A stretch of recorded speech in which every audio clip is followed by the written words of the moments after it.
जय हिंद दोस्तों। आपका स्वागत है आपके अपने YouTube channel D study centre पे। आज हम बात करेंगे बायोलॉजी के एक बहुत बड़े टॉपिक नर्वस सिस्टम यानी तंत्रिका तंत्र के बारे में। ठीक, चलिए अब हम पढ़ते हैं। सिस्टम किसे कहते हैं? सिस्टम जब कई चीज़ें आपस में मिलकर बनी हुई होती है और उनमें से किसी एक को निकाल दिया जाए तो उसका परफॉर्मेंस बिगड़ जाता है, तो उसी को हम सिस्टम कहते हैं। जैसे जनरली कंप्यूटर एक सिस्टम है, उसमें में से हम उसका कीबोर्ड निकाल दें तो उसका परफॉर्मेंस क्या बिगड़ जाएगा। उसी प्रकार इस सिस्टम का मतलब है, इस सिस्टम में कई चीज़ें लिंक होती हैं, उनका अपना अपना एक परफेक्ट रोल होता है। ठीक, जिसे हम चेंज नहीं कर सकते हैं। तो तंत्रिका तंत्र किससे कहते हैं? हमारे शरीर की सभी क्रियाओं का नियंत्रण करने वाले तंत्र को तंत्रिका तंत्र कहते हैं। ठीक, हमारे शरीर की सभी क्रियाओं को नियंत्रण करने वाले तंत्र को क्या कहते हैं? तंत्रिका तंत्र कहते हैं। ठीक, अब देखते हैं हम कि इसमें सबसे मुख्य क्या होता है। तंत्रिका तंत्र में सबसे मुख्य ब्रेन होता है। ब्रेन, अगर कोई चीज़ मुख्य हो, आपके लिए कोई चीज़ मूल्यवान है तो उसकी लिए सुरक्षा तो जरूरी है ना। तो उसी प्रकार ये ब्रेन हमारा जो है, इसकी सुरक्षा के लिए ये हमारा सर है और ये हमारा चमड़ा है। इसके अंदर एक पाया जाता है क्रेमियम नाम की हड्डी, जो कि हमारे ब्रेन को सेफ्टी देती है। कौन सी हड्डी रक्षा कौन करता है? क्रेमियम नाम की हड्डी। क्रेमियम नाम की हड्डी से सुरक्षा देती है। यह 8 हड्डियों का समूह होता है। 8 हड्डियों का क्या होता है? ग्रुप होता है। ठीक, यह 8 हड्डियों का ग्रुप होता है। इनके बीच में जो जोड़ पाए जाते हैं, इन 8 हड्डियों के बीच में जो जोड़ पाए जाते हैं वो बहुत मजबूत होते हैं, जिनका नाम क्या होता है? Fibres joint. क्या नाम होता है? फाइबर्स। फाइबर्स जॉइंट, और हिंदी में इसको बोलते हैं रेशेदार जोड़। क्या बोलते हैं? रेशेदार। रेशेदार रेशेदार जोड़। अब हम बात करते हैं कि हमारी ब्रेन जो होता है ये किसका बना हुआ होता है? यह बना होता है तंत्रिका कोशिका का। तंत्रिका कोशिका का बना हुआ होता है। किसका बना होता है? तंत्रिका कोशिका का।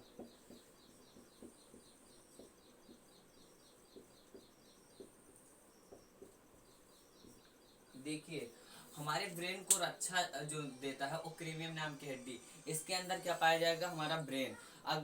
अगर हमारे ब्रेन को डायरेक्ट हड्डी से टच कर दिया जाए तो क्या हो सकता है? डेथ हो सकता है, इन्फेक्शन हो जाएगा जिससे कि डेथ हो जाएगी। लेकिन इसके ब्रेन जो होता है, इसके ऊपर भी एक पतली झिल्ली होती है जिसका नाम होता है मेनिंजॉइट। क्या नाम होता है? मेनिंजॉइट। मेनिंजॉइट। ब्रेन के इस रक्षा कौन दिया? क्रेमियम। अगर ये बर्दाश्त नहीं कर पाया तो कौन सा डिस्टर्ब होगा? मेनिंजॉइट। मेनिंजॉइट जब डिस्टर्ब हो जाता है तो एक रोग होता है जिसका नाम होता है मेनिंजॉइटिस नामक एक बीमारी होती है। ठीक, इसके अंदर हमारा ब्रेन होता है जिसका वजन 1350 से 1450 ग्राम होता है। ठीक, अब हमने क्या कहा कि हमारा ब्रेन किसका बना हुआ होता है? तंत्रिका कोशिका का। ये देखिए, जैसे तंत्रिका कोशिका है, हम इमेज उसका उतना अच्छा नहीं बना पाए हैं। ठीक, लेकिन मान लेते हैं समझने के लिए, ये है तंत्रिका कोशिका। ये हमारे शरीर की सबसे बड़ी कोशिका होती है। तंत्रिका कोशिका जो होती है हमारे शरीर की सबसे बड़ी कोशिका होती है। इसकी लंबाई को क्या बोलते हैं? साइनेप्स बोलते हैं। इसकी लंबाई को, तंत्रिका कोशिका की लंबाई को क्या बोलते हैं? साइनेप्स। तंत्रिका कोशिका की लंबाई को साइनस कहते हैं। इसके बीच में जो आप देख रहे हैं खाली जगह, ये तंत्रिका कोशिका का जो सिरा है, इसके बीच में कुछ खाली जगह आपको दिख रहा होगा, इसको एक्सॉन बोलते हैं। इसको एक्सॉन क्या बोलते हैं? एक्सॉन। इसको एक्सॉन बोलते हैं। अगर इनके बीच में गैप है तो हमारा सिग्नल जाता कैसे है ब्रेन में? हमारा सिग्नल जानते हैं कैसे जाता है? ये अगर इनके बीच में गैप है तब भी हमारा सिग्नल जाता है, सोडियम ले जाता है। हमारे सिग्नल को कौन ले जाता है? सोडियम, यानी Na। हमारे इनके बीच में गैप होता है तो हमारा सिग्नल कैसे जाएगा?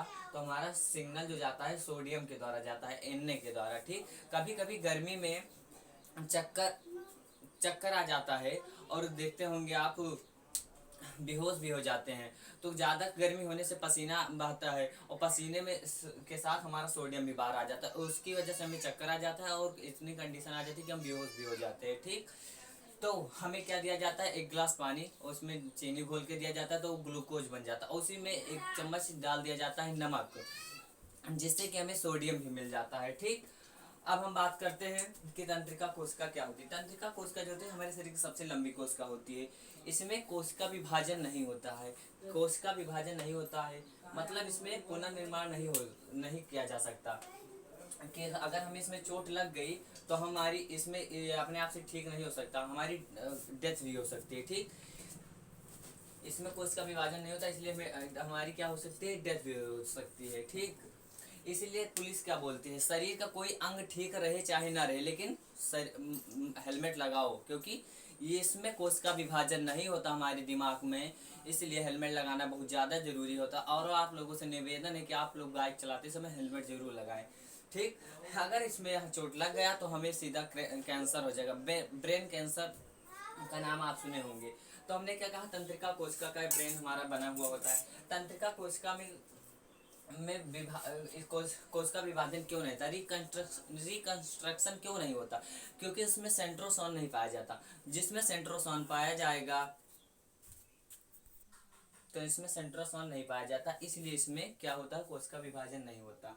अगर कोशिका विभाजन नहीं होता तो फिर हमें चोट लग जाएगी तो डेथ हो जाएगा।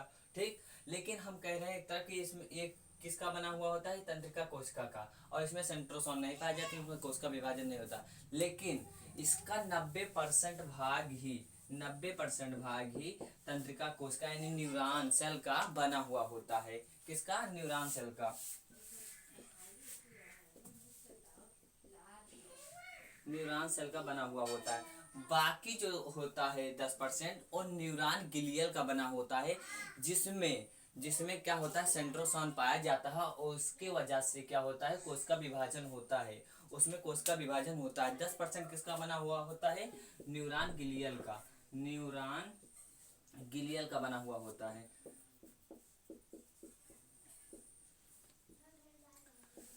10% भाग इसका क्या बना होता है, न्यूरॉन गिलियल से, इसमें सेंट्रोसोन पाया जाता है, इसमें कोशिका विभाजन होता है, इसमें कोशिका विभाजन होता है। ठीक, अब बात करते हैं हम, और देखिए ये इतना नाजुक होता है कि कैंसर का फर्स्ट पहले चरण में ही मनुष्य की डेथ हो जाती है। ये इतना नाजुक होता है। अगर हमारे इस सर पर चोट लग गई, अगर क्रेमियम उसको बर्दाश्त कर लिया तो ठीक है, अगर नहीं कर पाया तो मेनिंजॉइड को उस डिस्टर्ब होगा, तो उससे मेनिंजाइटिस नामक बीमारी होगी। अगर हमारे सर पर बहुत तेज से चोट लग गई तो क्या होगा, ब्रेन कैंसर आप नाम सुनेंगे, तो उसका पहले चरण जो होता है ट्यूमर, उसी में इंसान की डेथ हो जाती है, क्योंकि यह बहुत नाजुक होता है ब्रेन। ठीक, अब हम आगे बात करते हैं ब्रेन के प्रकार की। ठीक, जिससे बहुत सारे क्वेश्चन पूछे जाते हैं क्वेश्चन में। चलिए हम बात करते हैं ब्रेन के प्रकार की। ब्रेन 3 प्रकार के होते हैं, इसके अग्र मस्तिष्क, मध्य मस्तिष्क और पश्चिम मस्तिष्क। अग्र मस्तिष्क जो आगे का भाग होता है, पश्चिम मस्तिष्क जो मध्य मस्तिष्क के बीच में, अगर इसके खोद कर देखेंगे तो ये क्या होगा, मध्य मस्तिष्क होगा, और पश्चिम मस्तिष्क पीछे का भाग जो हो गया। अग्र मस्तिष्क में अब 3 भाग होते हैं, सेरिब्रम, थैलेमस, हाइपोथैलेमस। ठीक, सेरिब्रम जो होता है ये 66% होता है मस्तिष्क का, ये 66% होता है। इसका कार्य क्या होता है, इस जिसमें सेरिब्रम तेज रहेगा उसका जिज्ञासा बहुत ज्यादा होगी, सोचने की क्षमता बहुत ज्यादा होगी, याद करने की, वो किसी चीज को पढ़ लेगा तो भूलेगा नहीं, किसी चीज को देख लेगा तो नहीं भूलेगा। लेकिन जिसका कमजोर होगा तो क्या करेगा जानते हो, जैसे फॉर एग्जाम्पल, जैसे हमने आपको कहीं देखा है, लगते हैं आप हमारे पापा हैं, जिसका काम रहता है सेरिब्रम, इसी तरह वो रिएक्शन करता है। लेकिन जिसका तेज रहेगा वो नई नई चीज़ों को खोजने में सोचेगा, और उसकी जिज्ञासा बहुत ज़्यादा होगी। ठीक, सेरिब्रम जिसका तेज रहेगा। और थैलेमस और हाइपोथैलेमस, देखिए नाम मिलता जुलता है तो काम भी मिलता जुलता होगा। ठीक, इसमें मैं लिख देता हूँ जिज्ञासा, सोचना, याददाश्त, जिज्ञासा, याददाश्त, याददाश्त, और उसके बाद में क्या, सोचना, सोचने की क्षमता जो होती है। ठीक, और थैलेमस और हाइपोथैलेमस में नाम जब मिलता जुलता है तो काम भी मिलता जुलता होगा। थैलेमस जो होता है भैया ना, ये बाहरी वातावरण का पता करता है, जैसे गर्मी है, ठंडी है, इसका पता करेगा। कोई पिन चुभा दिया तो उसका पता करेगा, ठीक। वैसे इसका कार्य क्या हो गया, बाहरी वातावरण का। कोई आपको पिन चुभा दिया तो आपको कोई मार रहा है, शराबी लोगों को देखते होंगे आप, कितना भी पीटिए उनको दर्द नहीं होता है, लेकिन जब सुबह उठते हैं तब अरे दादाजी दहिया टूट गए, ऐसा बोलते हैं। थ्लेमस में ऐसा होता है। तब ये थ्लेमस क्या वो कहेगा, ये भेजेगा, पूछे, ये थ्लेमस सेरिब्रम से पूछेगा, हमको रात को कोई मारा था, लेकिन अगर आपका सेरिब्रम तेज होगा तो बताएगा कि हाँ इसने मारा था, ठीक। तो इसमें क्या हो गया, बाहरी वातावरण, ठीक।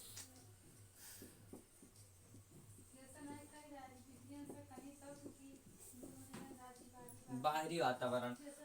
अब हम बात करते हैं हाइपोथैलेमस की। हमने क्या कहा था, मिलता जुलता है। हाइपोथैलेमस जो होता है आंतरिक वातावरण का, आंतरिक वातावरण का पता लगाता है हाइपोथैलेमस जो होता है। जैसे कि शरीर का टेम्परेचर जो होता है हमारे अंदर का, ये जैसे हमें भूख कौन बताएगा, हाइपोथैलेमस। प्यास कौन बताएगा, हाइपोथैलेमस। प्यार हाइपोथैलेमस, घृणा हाइपोथैलेमस, ठीक। देखिए अगर आपके अंदर सल्फ्यूरिक एसिड आपके अंदर ज्यादा है, सल्फ्यूरिक एसिड अगर आपके अंदर ज्यादा हो गई तो आप क्या होंगे, बहुत ज्यादा एक्टिव रहेंगे। चाय पी रहे हैं आप, कोई लड़की गई, ओहो क्या चीज है ये, ससुरा जो हाइपोथैलेमस होता है ये लड़कों में बहुत ज्यादा एक्टिव होता है, ठीक। सल्फोनिक एसिड के ज्यादा बढ़ने के कारण ये ज्यादा एक्टिव होता है। आपका उच्च जैसे गर्म खाना खाते हैं, लहसुन प्याज अधिक खाते हैं, तो उसमें हाइपोथैलेमस उसमें ज्यादा एक्टिव रहेगा अगर आप ज्यादा खाते हैं। इसीलिए देखते होंगे आप, बाबा लोग ना प्याज खाते हैं ना लहसुन। वो क्यों नहीं खाते हैं, अगर वो खाने लगे तो किसकी श्रेणी में आ जाएंगे आप जानते होंगे। अब हम बता दें, कहिए तो बता दें, आसाराम की श्रेणी में आ जाएंगे अगर वो खाने लगे, ठीक। इसका क्या हो गया, भूख। अगर आपको भूख लगी तो ये हाइपोथैलेमस बताएगा। अगर किसी पर प्यार आ गया तो हाइपोथैलेमस। घृणा, गुस्सा, सब यही कंट्रोल करता है, ठीक। तो क्या है, लव हेट, और उसके बाद में क्या, भूख प्यास, ये आंतरिक वातावरण का पता लगाता है, ठीक। अब हम बात करते हैं मध्य मस्तिष्क की। ये इसमें दो पार्ट, कारपोरा और सेरिब्रम और या पेंडिकल, ठीक। कारपोरा का काम क्या है, देखना। आप किसी चीज को देखते हैं तो ये तुरंत भेजे पूछेगा सेरिब्रम से, ये कौन है, हाँ ये हाँ फला आदमी है, ठीक। सुन लिए किसका आवाज है, सेरिब्रम के पास तुरंत भेजेगा, हाँ हाँ यही फला आदमी है, ठीक। तो इसका काम क्या होगा कारपोरा का, देखना और सुनना। क्या, देखना और सुनना। हम इसको क्या लिख सकते हैं, आई एंड ईयर। क्या लिख सकते हैं, आई एंड ईयर। अब भैया सेरिब्रल और पेंडिकल का क्या कार्य होता है, इसका कार्य होता है, ये जो सेरिब्रल और पेंडिकल होता है ये एक असिस्टेंट का काम करता है। जैसे हमारे ब्रेन का ये असिस्टेंट है, ये हमारे ब्रेन को स्पाइनल कॉर्ड, स्पाइनल कॉर्ड क्या होता है, मेरी रज्जू के बीच में, यानी स्पाइनल कॉर्ड को हिंदी में हम बोलते हैं मेरी रज्जू, उसके बीच में से जाता है स्पाइनल, स्पाइनल कॉर्ड जो होता है, सॉरी हम कुछ गलत बोलते हैं। देखिए सेरिब्रम जो होता है पेंडिकल, इसका कार्य होता है, ये असिस्टेंट का काम करता है, ये ब्रेन को स्पाइनल कॉर्ड से जोड़ता है। स्पाइनल कॉर्ड जो होता है उसको हम सेकंड ब्रेन के नाम से भी जानते हैं। इसे जो सुरक्षा देता है ये मेरुरज्जु देता है, ठीक। मेरुरज्जु रीढ़, अरे मतलब रीढ़ की हड्डी, स्पाइनल कॉर्ड को हिंदी में मेरुरज्जु बोलते हैं, ठीक। अब क्या लिख सकते, सेरिब्रल या पेंडिकल, इसका काम क्या होता है, ब्रेन को किससे कनेक्ट करता है, स्पाइनल कॉर्ड से। स्पाइनल कॉर्ड को सुरक्षा कौन देता है, स्पाइनल कॉर्ड को सुरक्षा देता है अरे वो रीढ़ की हड्डी, ठीक, बैकबोन जिसको बोलते हैं, ठीक। अब हम बात करते हैं पश्चिम मस्तिष्क। पश्चिम मस्तिष्क में दो चीज होता है, सेरिबेलम होता है, एक मेडुला ऑब्लांगेटा होता है। सेरिबेलम का कार्य है बैलेंस बनाए रखना। हम चल रहे हैं, इसका बैलेंस बना है हमारे, हम बना चुके हैं, इसका आदत हमारे पड़ गया चलने का। देखते हैं छोटे बच्चे जो होते हैं शुरू शुरू में वो अपना बैलेंस धीरे धीरे बनाते हैं, तब चलना सीखते हैं। तो सेरिबेलम क्या कहता है, बैलेंस बनाने का काम करता है। अगर आपको रस्सी पर चलने के लिए कह दिया जाए, आप कभी नहीं चलने रहेंगे तो नहीं चल पाएंगे। ये कहेगा धो शुरू, कभी चले थे जो रस्सी पर, आज जो चलोगे। मतलब प्रैक्टिस के ऊपर आपके डिपेंड करता है ये। आप अगर रस्सी पर चलना प्रैक्टिस कर रहे हैं, आप चलना सीख गए हैं तो चलेंगे आप, तो ये बैलेंस बनाने का काम करता है, तो ये बैलेंस बना ले जाएगा। इसका काम क्या होगा, बैलेंस। और मेड्यूला आंवला गार्ड में दो चीज होता है, इसमें एक क्रिया होती है। मेड्यूला आंवला गार्ड का कार्य क्या होता है, मेटाबॉलिक कार्य का करना। मेटाबॉलिक क्या होता है, मेटाबॉलिक में दो चीज होता है, एक एनाबॉलिक एक कैटाबॉलिक। एनाबॉलिक में चीजें बनती हैं, जैसे 38 एटीपी से एक कार्बोहाइड्रेट बनता है, और 20 एमिनो एसिड को मिलाने से क्या बनता है, प्रोटीन। तो ये हो गया एनाबॉलिक। और कैटाबॉलिक क्या होता है, इसमें चीजें टूटती हैं, जैसे पाचन के, जब हम भोजन को ग्रहण करते हैं उसका पाचन होता है, तो वो भोजन को छोटे छोटे टुकड़े में तोड़ता है। ठीक, चलिए बात करते हैं। अब हम एक बार इसका रिवीजन करते हैं। इसके कितने भाग, तीन, अग्र मस्तिष्क, मध्य मस्तिष्क, पश्चिम मस्तिष्क। अग्र मस्तिष्क में कितने, सेरिब्रम, थैलेमस, हाइपोथैलेमस। इसका 66% क्या होता है, ये मस्तिष्क का 66% होता है, 66% होता है। ठीक, इसको परमस्तिष्क के नाम से भी जानते हैं। ये जिसमें तेज रहेगा उसका याददाश्त, सोचने की क्षमता, कोई भी चीज देख लेगा वो कभी भूलेगा नहीं। ये थैलेमस जो होता है ये बाहरी वातावरण का हमें आभास कराता है। हाइपोथैलेमस प्यार, घृणा, भूख, प्यास सब इससे इस पर निर्भर करता है, ये नियंत्रण करता है। मध्य मस्तिष्क में होता है कार्पोरा, ये देखने सुनने का कार्य करता है। सेरिब्रम पेंडिकल, ये ब्रेन को स्पाइनल कॉर्ड से जोड़ता है। ठीक, और ये पश्चिम मस्तिष्क में दो चीज होती है, सेरिबेलम में मेड्यूला ऑब्लांगेट। ये सेरिबेलम जो होता है बैलेंस बनाने का काम करता है। शराबी लोग देखते हैं कैसे चलते हैं, उनका चाल ही अजीब होता है, उनका बैलेंस उस समय खो जाता है। ठीक, मेड्यूला ऑब्लांगेट का में हमने बता दिया में एनाबोलिक और कैटाबोलिक कार्य दो होते हैं। ठीक, अब हम देखते हैं आगे। अब हम बात करते हैं स्पाइनल कॉर्ड की, यानी इसको हिंदी में क्या बोलते हैं, मेरु रज्जु। ये जो होता है इसकी रक्षा जो करता है, इसको हम सेकंड ब्रेन के नाम से जानते हैं। क्या आप जानते हैं, सेकंड ब्रेन के नाम से, सेकंड ब्रेन के नाम से इसको जानते हैं। ठीक, इसका कार्य क्या होता है, ये बीच में, ये हमारी रीढ़ की हड्डी के बीचों बीच से जाता है, या 31 जोड़ी नसों के इसमें होती है, 31 जोड़ी नसें। और हमारे ब्रेन में कितनी होती हैं, 31 जोड़ी क्या होती है, नसें होती हैं। और हमारे ब्रेन में जो होती है 12 जोड़ी नसें होती हैं। ठीक, इनका कार्य क्या होता है, ये कहता है, हमारा ब्रेन कहता है अगर मैं कभी बिजी हूँ तो आप एक्टिव रहना, मतलब स्पाइनल कार्ड को कहता है आप एक्टिव रहना कि आपको करना है। जैसे कि आप पढ़ रहे हैं, आपका ब्रेन एकदम पूरा ध्यान से पढ़ रहे हैं, आपका दोस्त कोई आया, हे एक बार आप चौंक गए। ठीक, एक बेग अचानक आप चौंक गए, क्योंकि ये 31 जोड़ियों के साथ एकदम तैयार था। 31 जोड़ी मतलब 31 इधर, 31 इधर। और इसको क्या पता, आप जो काम रोज करेंगे उसकी आदत आपको बनी रहेंगे, या कभी कभी करेंगे उसकी आदत बनी रहेगी। तो ये कभी कभी इसको मौका मिलता करने के लिए, तो आप चौक जाते हैं एक बार। ठीक, तो किसकी वजह से, स्पाइनल कॉर्ड। तो स्पाइनल कॉर्ड क्या, ब्रेन क्या कहता है, चल तू हट ससुरा, अब हम संभालते हैं। तब बोले कि हाँ बोलो, आप पहचान गए, हाँ बताइए क्या है बात। तब समझ गए ना हमारे कहने का क्या मतलब है। ये कभी कभी रेयर केस में इसकी जरूरत पड़ती है, जब ब्रेन बिजी रहता है तो अपनी जिम्मेदारी स्पाइनल कॉर्ड को दे देता है, और यह 31 जोड़ी नसों के साथ एक्टिव रहता है। ठीक, अब हम बात करते हैं आगे। अब हम बात करते हैं तंत्रिका तंत्र की, यानी नर्वस सिस्टम की। इसके तीन पार्ट होते हैं, केंद्रीय तंत्रिका तंत्र, परिधीय तंत्रिका तंत्र, स्वायत्त तंत्रिका तंत्र। केंद्रीय तंत्रिका तंत्र में आता है ब्रेन और स्पाइनल कॉर्ड। स्पाइनल कॉर्ड को हम सेकंड ब्रेन के नाम से जानते हैं, जो कि हम पढ़ चुके हैं इन दोनों के बारे में। अब हम बात करते हैं परिधीय तंत्रिका तंत्र। हमने क्या बताया था, ब्रेन में क्या होती है, 12 जोड़ी नसें होती है जिससे यह काम करती है। ठीक, इसमें क्या 12 जोड़ी नसें। ठीक, 12 जोड़ी। और इसमें और स्पाइनल कॉर्ड में कितनी होती है, 31 जोड़ी नसें होती हैं। ठीक, इनको मिला देने से क्या हो बन जाता है, परिधीय तंत्रिका तंत्र। 12 ये और 31 जोड़ी इसको मिलाकर क्या बन जाता है, परिधीय तंत्रिका तंत्र। ठीक, अब हम बात करते हैं स्वायत्त तंत्रिका तंत्र की। स्वायत्त तंत्रिका तंत्र जो होता है ये 12 में से कुछ जोड़ी ले लेता है, और 31 जोड़ी में से कुछ लेता है, मतलब पूरा पूरा नहीं लेता, इसमें से कुछ जोड़ी ले लेता है। ठीक, कुछ स्पाइनल कॉर्ड में से और कुछ ब्रेन से, कुछ ब्रेन से और कुछ स्पाइनल कॉर्ड से लेकर ये क्या बनाता है, स्वायत्त तंत्र का काम क्या होता है, इसके में दो कार्य होता है, एक अनुकंपीय, एक होता है प्रानुकंपीय। अनुकंपीय क्रिया उसे कहते हैं जैसे हमारा एक बैग हार्ट बीट तेज हो जाना, मुंह सूख जाना, आंखें बड़ी हो जाना, रोंगटे खड़े हो जाना, ये अनुकंपीय में आ जाता। और फिर जो अगर हमारे नॉर्मल हो गया, फिर उसको मतलब अपने आप ठीक हो गया, फिर उसको हम क्या कहते हैं, परानुकंपीय। तो इसमें कौन सी क्रिया होती है, अनुकंपीय क्रिया, अनुकंपीय क्रिया,